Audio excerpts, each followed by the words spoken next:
Good morning. Welcome to my office. Happy Easter. There's been quite a bit that's happened since the last Chancery Chatter was sent out, including, of course, the Chrism Mass and the Triduum and the entrance into this Easter season, this Easter joy, and with it, a wave of sacraments that has kind of washed over our whole diocese. We had roughly 164 people who either began and completed or simply completed their sacraments of initiation at the Easter Vigil. And then since then, we've had all of these First Communions all over the place, including my own godson, Raymond. It was a joy for me to be with him and to receive the Eucharist with him for the first time in Pratt. And also, Father Mark Brantley, who passed away recently. His funeral was last week in Sharon. And of course, it was sad, but also we have this Christian hope founded in the resurrection, and it was great to be there with all of those priests and all these other people there who loved him and who cared for him and who were there to pray for him and assist in his burial. And this is very unique, very rare. I don't know if it will ever happen again, but on one day we had 3 weddings in which a former summer missionary got married, all on the same day, spread out around Kansas, but to Hannah Hines and to Brittany Gleason and to Emma Showalter. Well, their names are all different now, but to all of them, congratulations, and please join me in praying for all of these people who are entering into these sacraments, maybe in a new way, maybe for the first time, and let us congratulate them, encourage them, and pray for them as they move forward in this journey, this sacramental life. One of the main things that I have been doing lately is traveling around and visiting students and parishes to promote summer missions, to promote Prayer in Action, Totus Tuus, Camp Cristo Rey. It's been a blast. I think between Emma and I, we've been to maybe, 10, 12, maybe more parishes or schools or otherwise. And it's so much fun, especially the little kids. The questions that they ask, in 2nd and 3rd grade are just pretty funny most of the time. And it's just a lot of fun to be around them. There's so much life from them. And we'd be glad to do more. So if your parish would still be willing to have us come and make a pitch, either to younger kids about Totus Tuus, to middle school kids about Camp Cristo Rey, or to high school kids about Prayer in Action, we'd be glad to do that, even if it's digital. So even if you only have like this Wednesday left for a time when your kids are together in PSR and we can't make it there, whatever, we could at least do a Zoom call or something to try and get the word out, and to encourage our students this summer to not let the faith be something that just kind of like drops off the table, but instead to be something that increases, to enter into these things.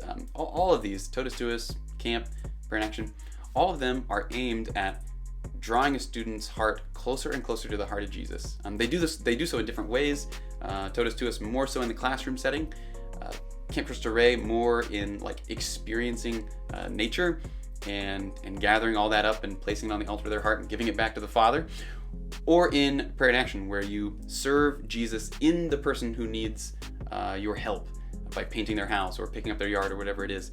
And so all of these things, they're very different in the way that they're formulated, but they're all aiming at the same purpose. And I would love for all the kids in our diocese to get to experience that in a real way and in kind of an intense way for that week or those 3 days while they're experiencing either one of those things. It's pretty focused, it's pretty full, and I think that's how it should be, and I'm excited for that. So if you want more information about any of those things, please email me, check out our website, or we've actually mailed out some of these things in a letter and a poster to at least 2 people in every parish across the diocese. So if your parish does not have a stack of those at the back and a poster hanging up on the bulletin board, and you think you should, then let me know. I'll send some stuff to you, and hopefully we can make that work. I also wanted to mention that we just kind of passed by St. Joseph the Worker. Of course, it fell on a Sunday, but nonetheless, my family still wanted to do our tradition with the toolbox. I've explained it here before, but every year on the Feast of St. Joseph the Worker,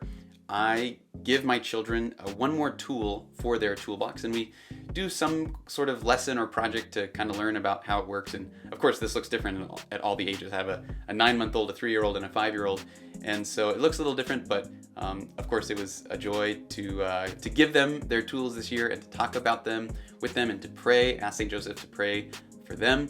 And I've had some other people around the diocese who've kind of picked up on the same tradition, which is a lot of fun. So if you have questions about how to pick what kind of tool or what to do with them, or where to buy the toolbox, anything like that, please feel free to reach out to me. I'd be glad to share this family tradition that we've kind of developed with you. As we look ahead, the main thing that I would want to draw your attention to, again, would be Deacon John Stang's priestly ordination, especially in our diocese.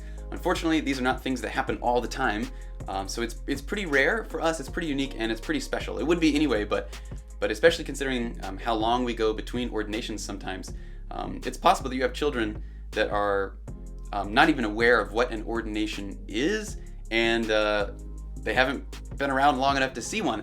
But now there is a chance. So this summer, I just really encourage you, especially families with young boys, to try and make the trip to Dodge on June 11th. There'll be the ordination mass, and then immediately following that, there's a meal. So please make an attempt to be there for that. Bring your kids, bring the young boys from your school, the Boy Scout group, the youth group, whatever it is, and come and join us here in Dodge to celebrate and to pray for Deacon John as he prepares for this crazy adventure of being a priest and following Jesus in that vocation. I think that's all for today. Thanks. Bye.